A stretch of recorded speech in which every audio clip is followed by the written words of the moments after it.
The man who documents the big cat, renowned wildlife filmmaker Nalamattu joins us on TBC. He has now won the very prestigious Shantaram Lifetime Achievement Award. We look at some of his best captures. Anyone who bites their nails knows it's a bad habit, but also knows it's a hard one to actually crack. But maybe what we tell you on the program about this habit will change it for you. The common habits that millions are guilty of and how to get out of it. Coming up. From computers to cricket, from a job at Oracle to super over versus Pakistan. How did Saurabh Netravalkar code USA's greatest script? He kept his full-time tech job while leading his team to triumph. Everything you need to know about this very interesting gentleman.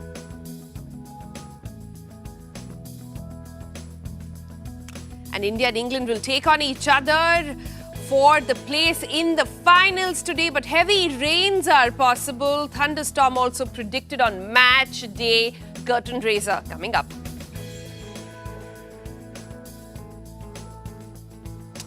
All right, let's begin. Our top story today is from the world of fashion, or rather the changing nature of Indian fashion. In recent years, there has been a remarkable shift in India's fashion industry.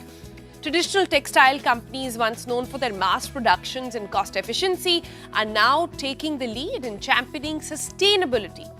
More and more brands are adopting it as a core principle, and consumers seems to be rewarding brands as well who are following the SURE phenomena, the SURE mantra. Heard of SURE? It basically means a sustainable resolution. In fact, sustainable fashion has become an interesting, important topic in the fashion industry worldwide. India, being one of the largest textile producers in the world, has caught on to the bandwagon as well. Recently, there has been a growing demand for sustainable fashion in India, driven by a combination of consumer awareness and also government policies. We saw the Prime Minister wear a jacket which was made out of PET bottles. We've seen lots of brands really come out there which are made completely out of recycled products. But as we get into these details, for all of you who still don't understand and are confused about what exactly is sustainable fashion, here are 4 basic components for it. If you're ever confused about what brand you're looking at is sustainable or not, they all claim to be so these days, you have to ask yourself these 4 questions. Are they using responsible material? Meaning organic materials that can conserve about 88% more energy and 62% less water is used than any of their synthetic counterparts. Number 2, are they using ethical manufacturing processes? Meaning, are they ensuring fair wages, safe working conditions also for their employees? Number 3 is their waste reduction, meaning techniques like zero waste pattern making, upcycling, recycling, are they following any of that? And number 4 is the circular economy promotion, meaning products that are designed to be recycled, repurposed at the end of their life cycle as well. So it's not an easy feat to carry out anyways, but these are some of the guiding principles that designers these days have to keep in mind. Challenges are plenty, but today on the program, we will put the spotlight on some of the brands that have made sustainability their core identity.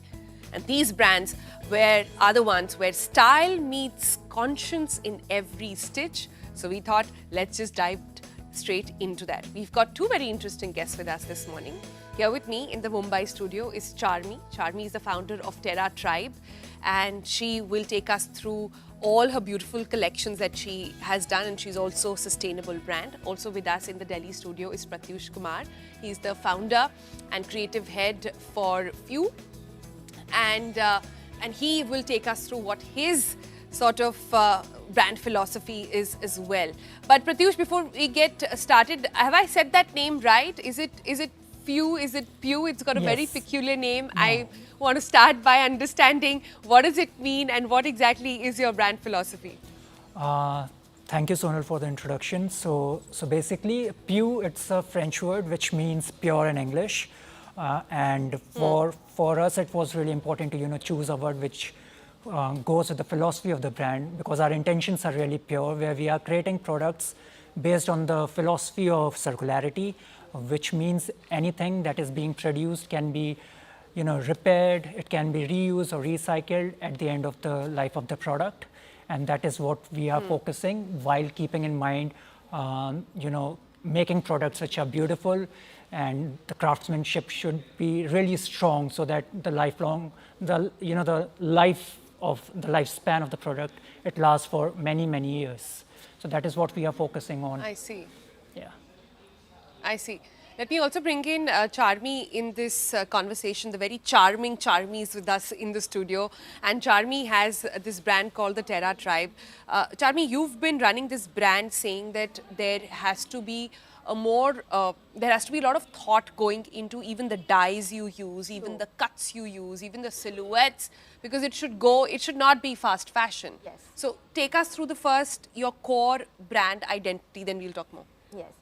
So basically, I'll start with a brief introduction about myself. I am a chartered accountant by profession. I worked in investment and banking for 3 years, post which I went on to study design. That's where I started exploring into sustainability. In my graduation project, I went to the northeast of India because that is one of the most neglected part when you talk about artisans, skillful artisans. So I went there to explore more about it.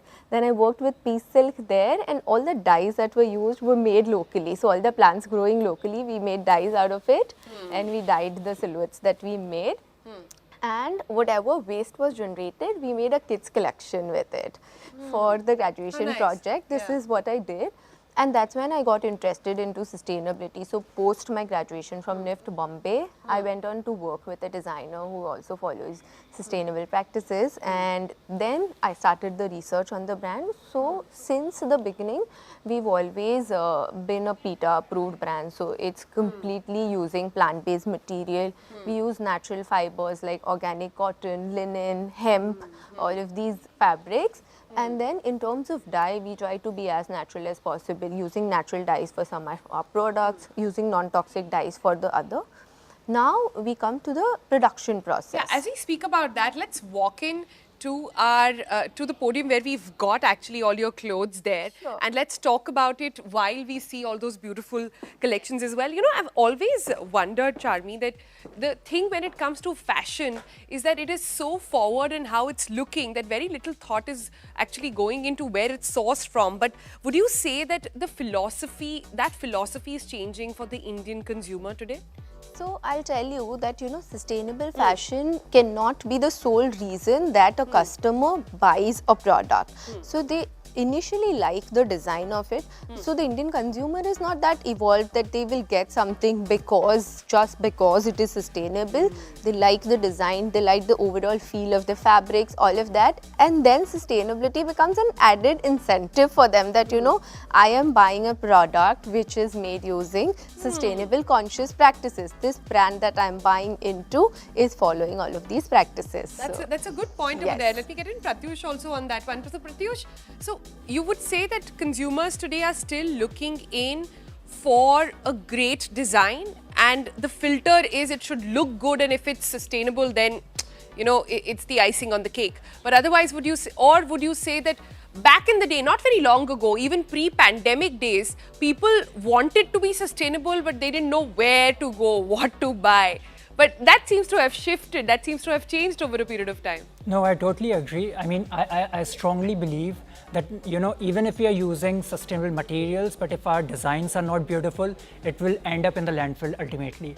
So for us as sustainable designers, it's really important to create products which look beautiful, and then when people start looking at your garments, they realize, okay, the materials which have been used are very, they are eco-friendly, they are not harming any animals, and it's vegan products or products which are again planet friendly. So like Charmi said, it's the design that plays the key role to attract the attention of consumers, and once they start knowing about the product, they realize that there is an add-on, which is the materials that have been used, and the people who are involved, they were well taken care of. Yeah. We're talking lots about fashion and clothes, so let's sort of have a look and feel of it as well. Charmi, tell me, what exactly is this collection, and what sustainable filters do you keep in mind while designing clothes then? So I'll tell you a couple of, if we say design filters that we do, basically we want to make elevated everyday clothing, okay? So then we focus on having a little bit of minimal elements in all our silhouettes, so we don't really go overboard with the design so that people can use it for years to come. That is one of my brief to my design team, that this will never be surpassed, right? So suppose I take a garment, this is what I am wearing as well. So this can be tied up at the back, this can be tied up in the front, it can be left open to wear something inside, depending on the weather conditions, depending on how you want to dress This up is what? today. This is a summer trench, as they say? This is a summer trench, Yeah, but can be turned into a winter outfit if you layer it up. so say we talk about a city like Bombay, okay, we pretty much don't have winter. So this is what will work all year round, right? So you can wear like a heat tech inside and use it for the winters. You can wear it pretty much in summers because this is all made with organic cotton, so it's extremely breathable that way. Yeah. So Pratyush is also with us and he's got some beautiful clothes as well. Pratyush, take us through what has been your design philosophy here while designing clothes. So when we are designing, for us it's really important to create, one-off or unique pieces, and where we focuses a lot on the surface treatment. So for example, in this particular piece, so it's a blazer where we have used multiple materials. Like the top part, it's a recycled polyester made out of PET bottles, whereas the middle panel, this one, it is called Cartex, as in the material is called Cartex, which has been created by the help of handloom weavers. So we procure discarded carpet yarns from the carpet export houses, and then with the help of weavers, we created into beautiful textiles, which we have named as Cartex. And in the lowermost part, we have, based on our inspiration, for example, in this case, the inspiration is canvas. So we have used, basically we procure, production waste or the leftover textiles from small manufacturing enterprises, and then we have used it as an applique work to add more, layer and probably add drama to the entire look. How lovely. So there is no virgin fabric here at all. No, everything even was already in the system. It's just been put together. Yeah, even the lining, it's organic cotton. The threads that we are using, these are recycled polyester threads that we are using for stitching the garments. Nice, nice. So this is one jacket. What about, or is this a collection? How many times in the year do you come out with one? So we create. Mostly we create one collection, and that is, and we launch it in the mid of year. So it's a mix of summer as well as winters that we do. This is also a part of the similar collection where the entire piece has been made out of leftover textiles. So in this, so everything is, this is one-off piece. It can't be reproduced because probably we won't be able to achieve, get the same fabric that we have used over here or over here. Even the small patches that we have used. So this is a one-off piece. Like in this case, again, it's a one-off piece where we have used Cartex, which is a upcycled handloom carpet textile, and we have made a bomber jacket out of it. So this is more like our design philosophy. So Pratyush, tell me this: how do you make this more approachable and more affordable for people? The biggest thing with sustainability is that it is only for those who can afford it. Is that a thing that's consciously on your mind? And I'll take that to Charmi as well later. No, see, of course, we started with products because when we are working on a brand and our, for us it's like a baby product. Or even the brand is a baby for us. So we start very ambitiously that, okay, whatever we are creating, it has to look amazing. It has to have that global appeal to it. And in that process, the cost of production, it shoots up. And specifically when we are working with sustainable materials, the cost of materials are already very expensive. But with time, I've realized that, we have to also create a vertical which is more affordable. And this year we are working on a line which is affordable, which people can buy, and where we are making shirts, where we're making bomber jackets and pants using organic materials, working with craftsmen, artisans from Jaipur. So yeah, that is what we are focusing on right now. Yeah. Charmi, India is the land which is so rich in textiles, so rich in handloom, so rich. Every part of the country you go to, Northeast is where you've traveled so much and take your inspiration from. If there is one place that can be sustainable, it is this. Yes. There is one country that can actually make great products, True. it is this. True. But what is standing in the way of large-scale adoption here then? See, I'll tell you, India is also a very sensitive market when it comes to pricing. Okay, and it is not that you cannot be sustainable if you're price conscious. There is a huge second-hand market in India. So if you think that a brand like ours is not something that you can afford, you start with second-hand fashion, right? That's the second best option after something that you have in your wardrobe, right? So, I'll talk about how you can adopt brands like Terra Tribe or other sustainable brands that are there in the country. So, you buy less. So, suppose you are buying 4 shirts in a year, example, you can just buy 2. It won't be more than double the cost. So, you can just buy 2 and rewear them and use them as consciously as possible. Take care of them, after wash care, all of that. And of course, they last you longer, and that way you consume less. You have to put less thought as well, into what you want to buy. So that way you can go in for sustainable brands once in a while, use second-hand fashion, use whatever you have, style it up in a way that it looks new every time.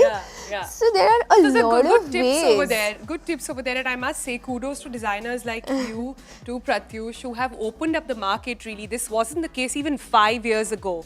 There is no fashion brand that will launch in today's world, in today's India, and not be sustainable. That's how important and core to the brand philosophy now it is. The FDCI is talking about it. The government is also sort of helping in those causes as well. So this is the time for people to start thinking more and more sustainable. And good luck to you guys in ensuring that it gets more and more affordable for people and there is larger adoption as well. Thank you both for joining us on this very interesting chat. Thank you, Sonal. Thank you so much.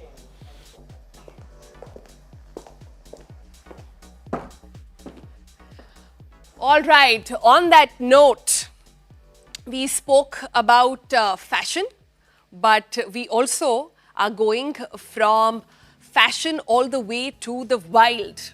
Into the wild, and as they say, into the deep, into the tiger jungles of India.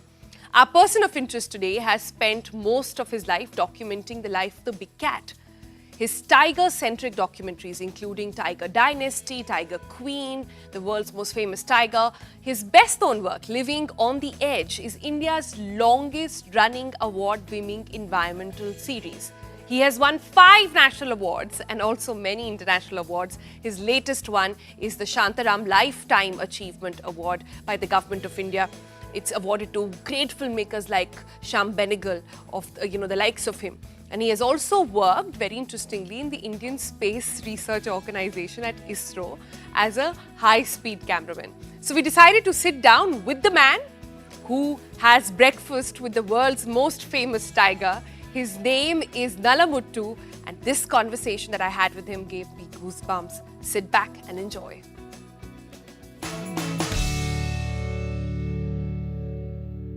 All right, Nala sir, thank you so much for joining us. Really excited for this conversation. And first up, a big congratulations. Thank you. 6 national awards, the latest one, a feather to your hat as well. For 20 years, 30 years you've been doing this, 18 years you've just been chasing the tiger. I'm sure you have lots of wild stories to tell us as well, which is what we want to get into.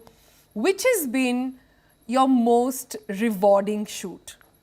There are lots, but as a wildlife filmmaker, I normally follow a tiger mother from 2 years, the 2 years to make a film. All my films are 1 hour film, and so we start with the cubs and the way they grow up with the mother, and the stories of the family stories. Some are good, some are best. Yeah. The challenging part and the interesting part is always to capture that first day out of this mother with cubs. Tiger mother always bring the cubs only after 2 months of delivery. So we know that this mother has delivered a cub, and by seeing the nipple, by seeing the movement, constantly she'll be going to one place. So she keep a track to capture that first day out. She tried to sometimes shift the cubs, carrying to the mouth. So the first day out in Out the in the wild wild. for the cubs. Yeah. That is That's what is the cutest. Cutest, Yeah. yes. Because we know, so always we can make out, number of cubs by, counting this nipple. Sometimes 4, sometimes 3, sometimes doubtful, sometimes it's very difficult to say, the mother must have delivered 4, only 2 must have survived. So the first thing to capture, if it's the 4 cubs, means, I've captured T18, the tiger mother in Ranthambore. Her name is Krishna. We know that she delivered 4 cubs. So we wanted to capture that 4 cubs on camera. That's the first curiosity, and getting a small cubs in 2.5 months, moving under the legs of the mother. So Yeah. we call it. You captured the world's most famous tiger. We have a glimpse of that. Let's take a look at that first.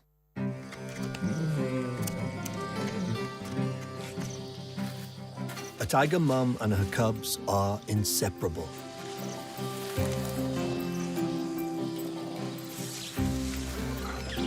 She puts up with their curiosity and teaches them everything they need to know to survive.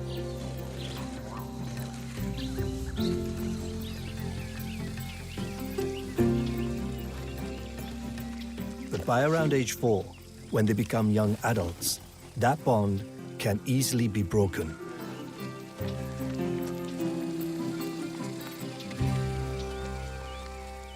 Those were the first few moments of when they're actually coming out for the first time. Right. But life in the wild must be so interesting. If you're chasing the tiger, and in this case, the entire family of cubs, etc., how many days at end do you have to stay in the wild? To get a full-length story of a tiger mother, monthly 20 days, morning to evening, we just constantly go. Early morning, we're the first people to go to the forest, we're the last people to come out from the forest. Sometimes we get the tiger, sometimes we not, sometimes not. The minute we get, we'll start capturing it and following it. So basically, we start following with the pug marks and trace it. It takes 2 years to complete a film. Wow. After 18 months, these cubs, the sub-adults, separate the mother. The tragedy sometimes, very farewell, separation. So there are lots of different mothers who got different stories, and every tiger has got a different characters, different body language, different stories. So that's the way, we always start with 2-3 different stories, then in the process we just drop the stories and finally stick to that one final story, final track, till we get a climax. So that's what we try to document the whole life of the tiger. Yeah, but documenting the life of a tiger, people feel lucky if they've managed to spot a few.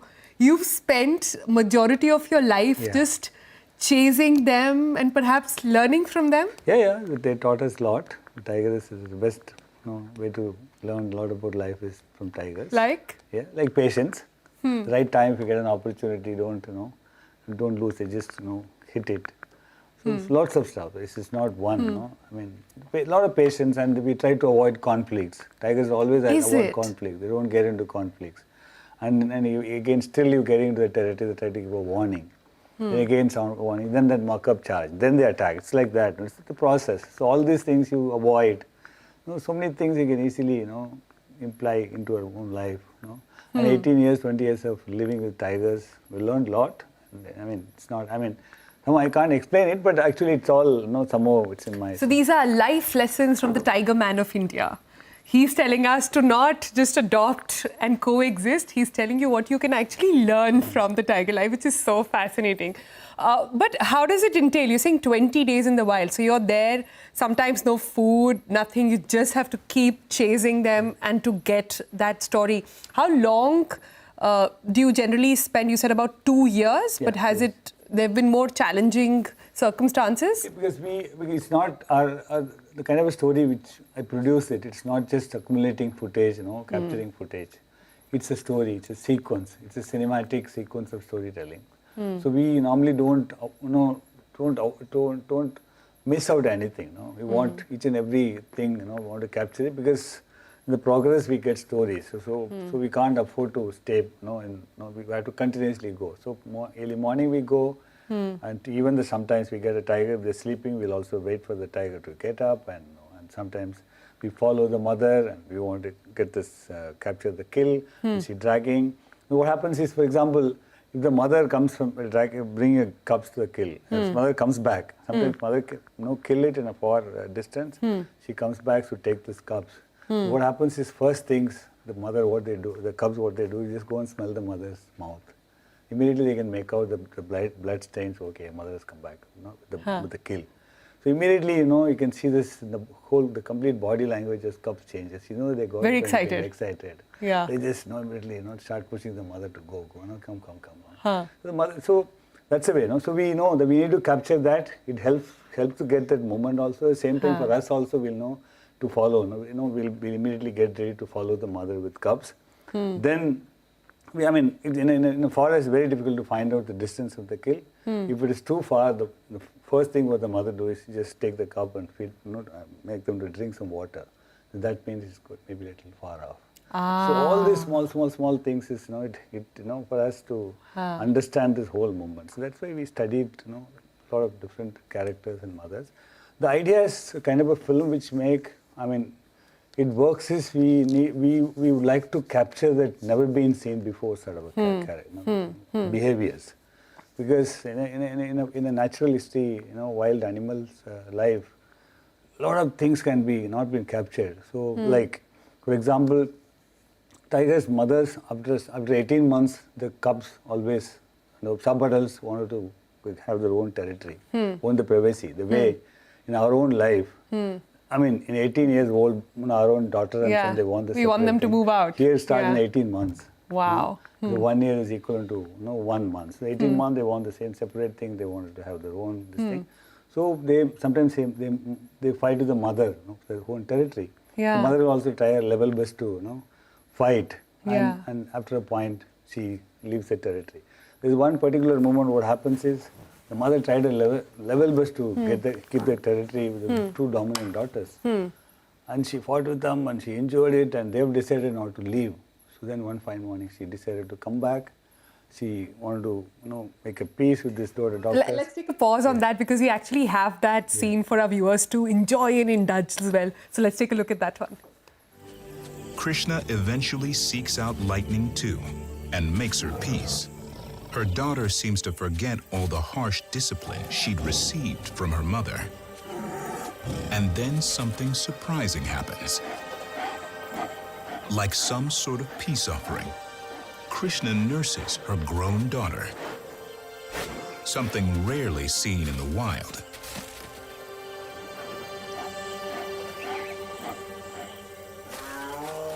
Krishna now goes in search of her third and most disgruntled cub.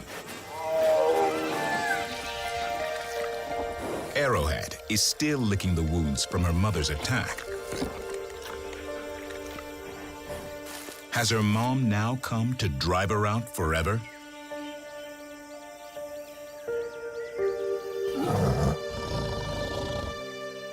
As it turns out, Krishna has come to make peace with her too. Arrowhead also tries to drink her mother's milk for the final time.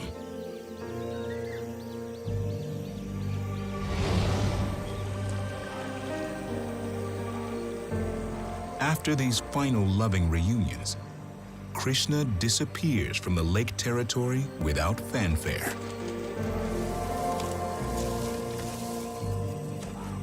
Her job as a mother is complete.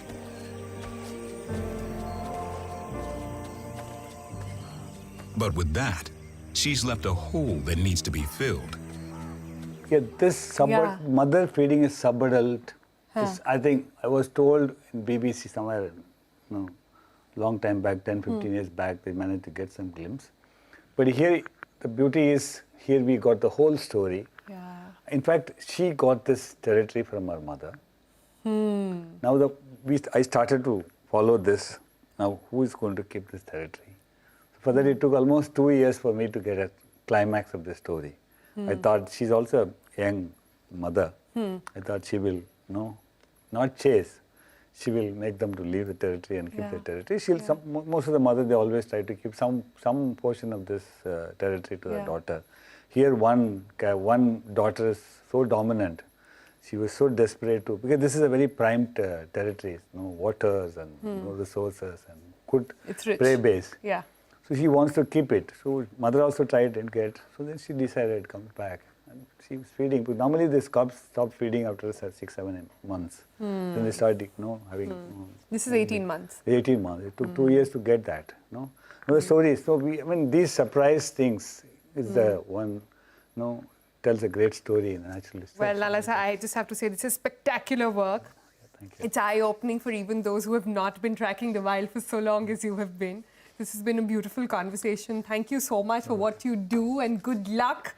I can't wait to see what you do next. And what's even more important is that we have such great talent right here in India, along with everything that's happening in the wild. Maybe it's time we say, listen, we don't want international artists here and we don't want international cameramen. Our own people are capable of doing some really award-breaking stuff. So thank you. You're welcome. And lovely, lovely having this chat. Thank you very much.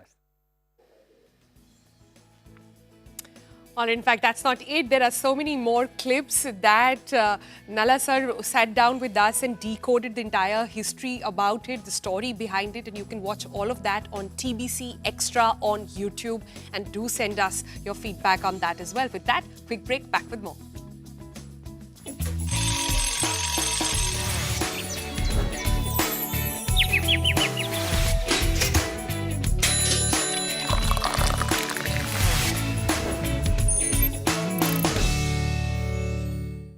Tata की नई AC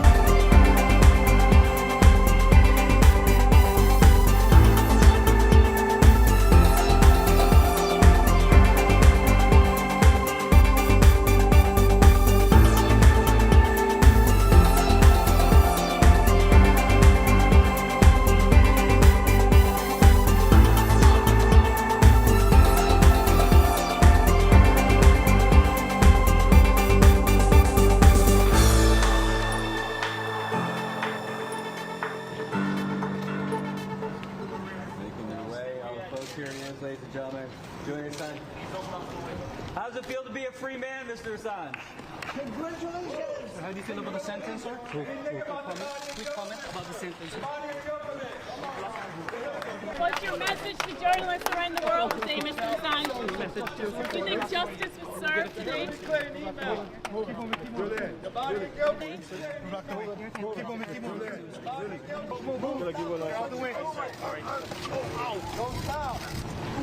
of that man's beard? How many in this one? Assange, could you wave hand, please? Get in there. Guys, move back. Step back a little bit. Move back. I got you. Good. Mr. Assange, I'll be the rear car, and I'll go with you to the tarmac. Mr. Assange. Don't stop doing what you're doing. Don't stop. It's not over. Thank you, y'all. Not over. Hands There's still a inside, cabal good. out there that needs to be exposed. Hold them on. Not over. Guys, don't step in front of it. Please don't block the vehicle. Don't block the vehicle.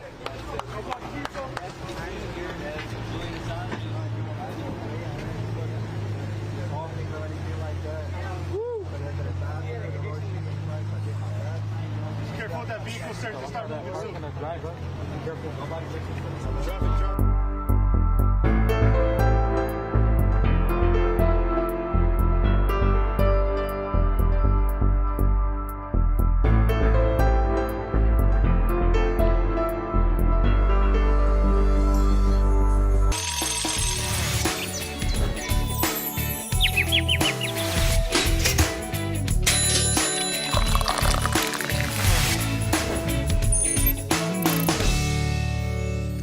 Welcome back. It's time on the program to take you through two stories from India and across the globe.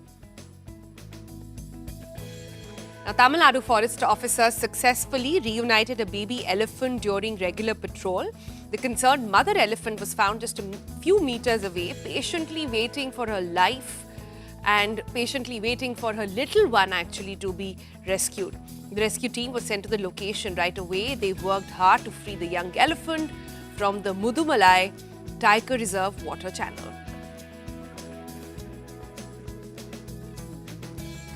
A heat wave in Washington has caused a wax sculpture of President Abraham Lincoln to melt. Well, the 6-foot effigy, part of the wax monument series by artist Sandy Williams IV, suffered significant damage as temperatures soared.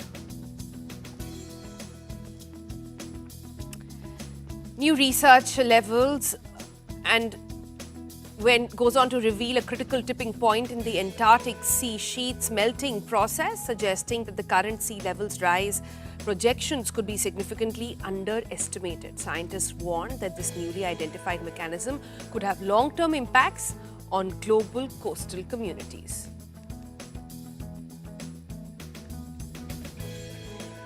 China's Change 4 lunar mission has made history by returning to Earth with the first ever samples of the far side of the moon. The re-entry module landed successfully in the Inner Mongolia, marking a significant milestone for China's space program. NASA astronauts are stuck waiting abroad in the ISS to return to Earth amid issues with Boeing's Starliner. Watch this report as we bring you more on what's happening with Sunita Williams and the rest of the crew.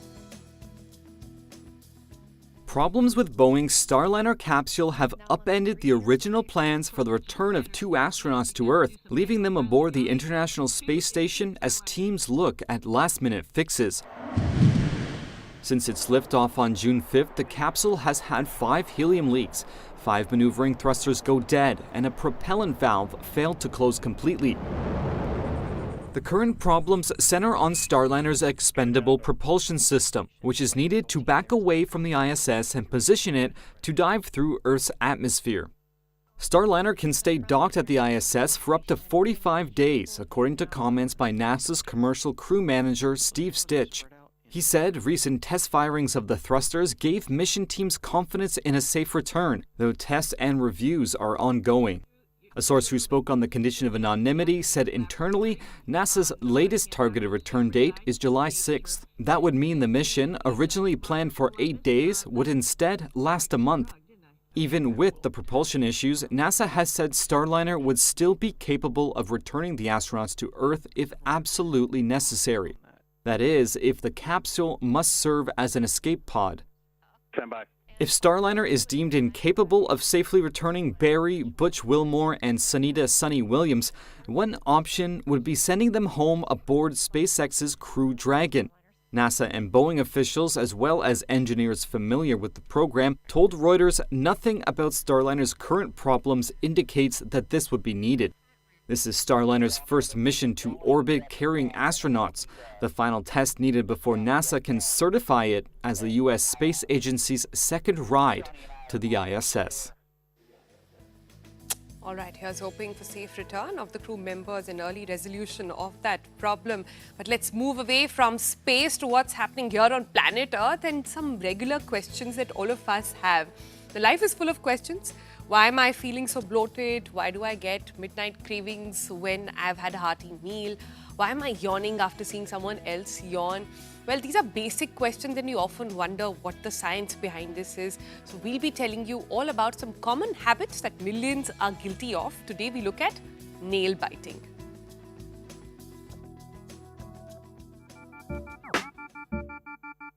Are you also like them? Do you bite your nails often without even realizing it? If your answer is yes, you are not alone. Not one, but millions of people are guilty of this annoying little habit. And if you don't believe us, just take a look around. You'll definitely spot someone nibbling on their nails. But why?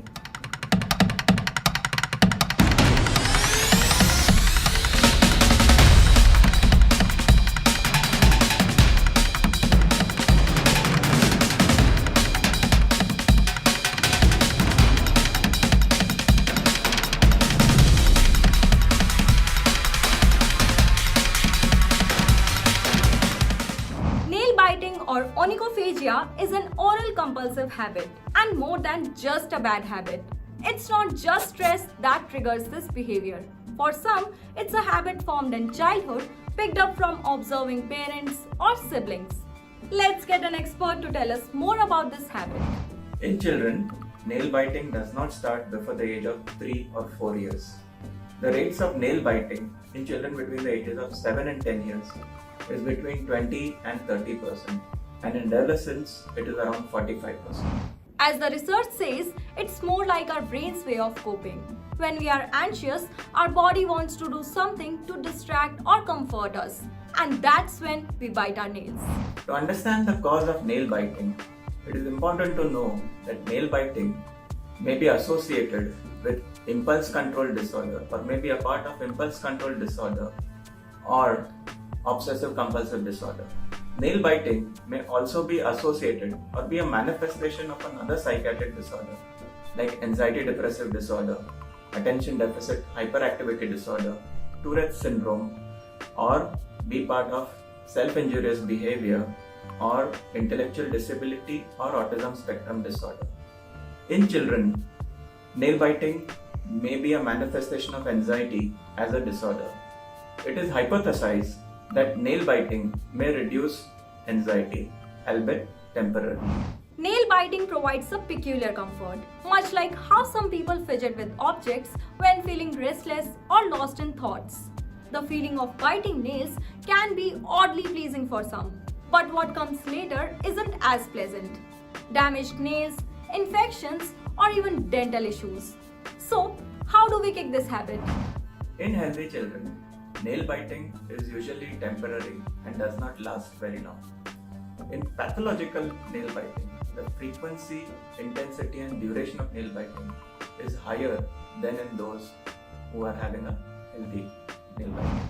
To stop this habit, we can inculcate mindfulness techniques like playing with stress balls. Keeping your nails short or using bitter nail polish can also help prevent nail biting. Now you know the why. We hope you take care of your health and nails too. All right, with that, we're going to slip into a break. On the other side, will India make its way to the T20 World Cup final, or will it be a washout? Details coming up.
Welcome back. Now, the United States team, a debutant at the T20 World Cup 2024, the one who's getting headlined is Saurabh Netravalkar. The Maharashtra-born cricketer knocked off both Rohit Sharma and Virat Kohli in the USA versus India game. But that's not his lone occupation. Netravalkar is one of the principal software engineers at Oracle, one of the largest software companies in the world. So we got down to understanding ये आदमी है कौन, क्या करता है, देखिए.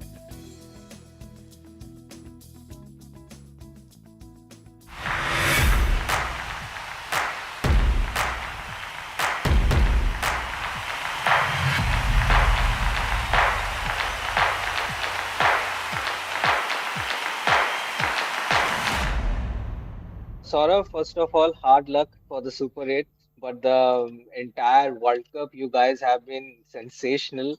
So I just want to know how would you summarize the experience of the past few weeks? Yeah, I think it was a very special journey for each one of us. Grateful to have got the platform, especially hosting an event of such a large scale. We had prepared really well as a team leading to the 2-3 months before the tournament. And yeah, I'm really proud of the way everybody stepped up and everybody contributed in different moments. And it's a special achievement to reach the Super 8 when you're playing in the tournament for the first time. You've trained with limited resources. And yeah, it's a good landmark for sort of growth of the sport in the country now. So I sort of gave up the sport at professional level in 2015 when I decided to move to the US for my master's degree. Yeah, I never expected to sort of play cricket, let alone play professionally. When I came to college, saw few players, like few students playing for fun, joined them in college. Then realized that they had formed a college cricket club and they used to play college tournaments. So just started playing for fun, like alongside my studies there. Got a job in San Francisco, discovered club cricket on the weekends. There it was mostly social cricket. Started playing that for fun every weekend with my job. I didn't used to train or practice or anything like that, just used to play on the weekends. In those club teams, I had a few teammates who were part of the national team at that time. So that's when I discovered about the existence of the national team. We had prepared well. Leading into the tournament, we had 2 series. We played a 5-match T20 series against Canada and we won 5-0. And we played a T20 series against Bangladesh and we won 2-1. I think that gave us a lot of confidence that the team combination was forming well and everybody was performing in their roles. I think it's made a big difference. You can see local media have caught on to it. A lot of local people had shown up for the games and they are now very interested in understanding about what the game is. It has created a big buzz actually. And it's on us now to continue that into a major league and into the bilateral series that we play from now on. Hopefully better teams will be ready to play us in bilateral series so that we get more exposure and we can try out playing in different conditions. From my side, I don't want to expect anything, but yeah, it is what it is. We'll see how it goes. Yeah. My hand Okay, is and carry on. Yeah, for me, it's just every time I enter the field, I play any match, I just want to give my best and not think about any fruits of my actions. They will happen. If I deserve, I will get. If not, whatever, I'll keep working hard. I'll keep training and enjoying the game. All right, quite a guy over there, an Indian who's making the US team shine. But let's talk about the Indian team and the match that's got everybody's heart and mind sort of invested in. India and England will take on each other today for a place in the final. But this blockbuster match is in big jeopardy. Will it be a washout? The forecast says there will be heavy rain and possible thunderstorm as well. Jamie Alter is giving you everything, including the weather report.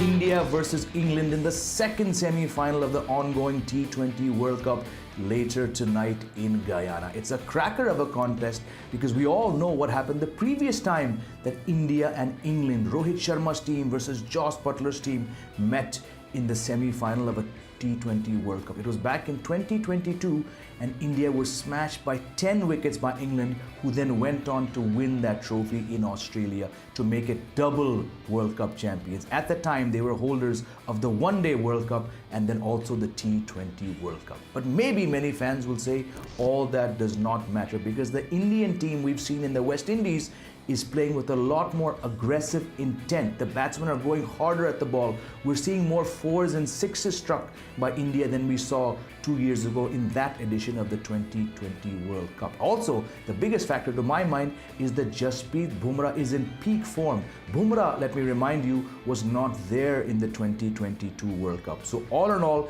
it's looking like a much tougher Indian team. An unbeaten team, let me add, as compared to England, who've had a washout and some very, very narrow defeats to get into the Final Four. Before we get into match analysis and SWOT analysis, let's also discuss the rain. I can tell you very, very honestly that I've been tracking the Met Department website very, very closely for the last 48 hours, and we're looking at about a 65 to 68% chance of rain in Guyana. Unlike the first semi-final being played today, there is no reserve day in place for India versus England. The ICC has decided, because of the proximity of the matches, the close context of these matches, that there is no reserve day, but the ICC will extend this second semi-final by 250 minutes if required, if it rains, in order to get the stipulated 10 overs that constitute a semi-final. If, however, there is no match, not a ball is bowled, and we get a washout, India will be the team that will go through to the semi-finals by virtue of having topped their group. So yes, if there's no match, do not worry, Indian fans. India will still go through to the semi-final and play one of Afghanistan or South Africa on the 29th of June in Barbados. But let's hope that we get a full game and there's no rain. Now, coming to the tactics of this Indian team, they are unbeaten and we've seen them play a much more aggressive brand of cricket than we saw 2 years ago in that 2022 edition of the T20 World Cup. We saw Rohit Sharma 2 days ago score a ballistic 92 off 41 balls to stun Australia. That is the kind of batting depth India have, and that's the kind of batting that India are going to need if they want to win this T20 World Cup. You bat like that, all guns blazing, taking risks against England, I have no doubt that India can make the final. And then, be it Afghanistan, be it South Africa, whoever India face, all they need to do is keep batting with that aggressive intent, because what aggression does is it puts fear in the hearts of the opponents. In 2022, unfortunately, India's campaign is remembered for feeble, conservative batting, not enough risks. But we've seen even Virat Kohli, who doesn't have the volume of runs that anyone expected, very, very poor returns, he's been batting with a bit of aggression. We've seen Rishabh Pant bat with aggression. We've seen Suryakumar Yadav bat with aggression. We've seen Hardik Pandya bat with aggression. Yes, that risky approach has not resulted in 50s, too many 50s or big scores, but collectively what that new found aggressive intent from India has done is put them in much better situations than we saw 2 years ago in the World Cup to win matches. And that, allied with the discipline, the devastating form of Jasprit Bumrah, how hard is that man to hit the Yorkers, the pace? In every over, every 6 balls, he's bowling you 4 nearly unplayable deliveries. That is the genius of Jasprit Bumrah, and that's why I feel India hold the advantage going into this cracker of a semi-final against England later tonight.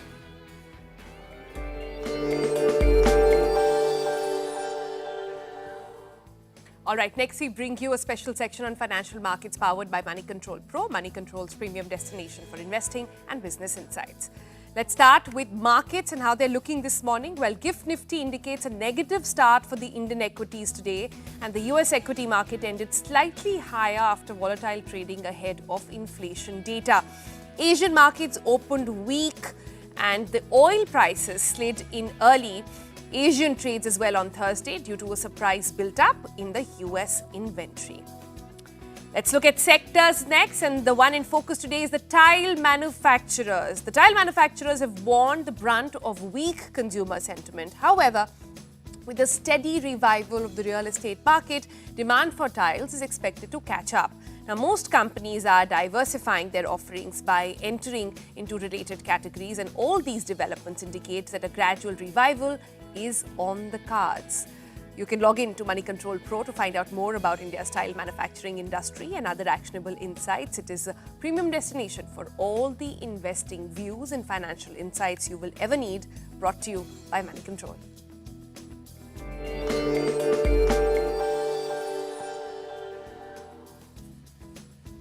All right, with that, it's a wrap on today's show. Be sure to watch that match and send us your feedback and let us know how you feel about it. We'll catch you with all the details tomorrow on the show. Until then, bye-bye.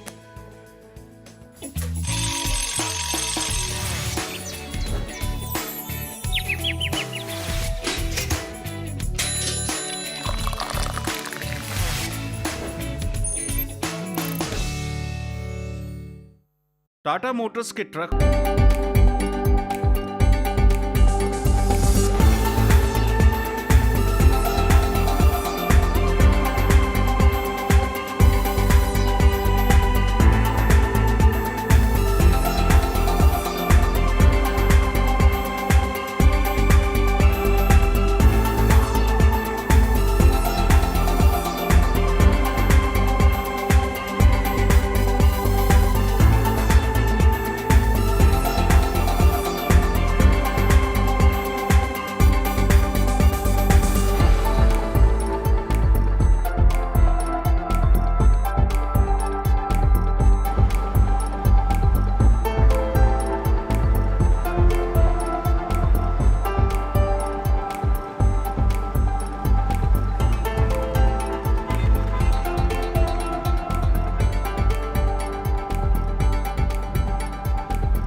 A very good morning to all our viewers. You're watching the morning news on CNN News 18. I am Anjali Pandey, here to take you through all the latest news and updates from across the nation and around the world. And we're starting off this bulletin with some breaking news coming in.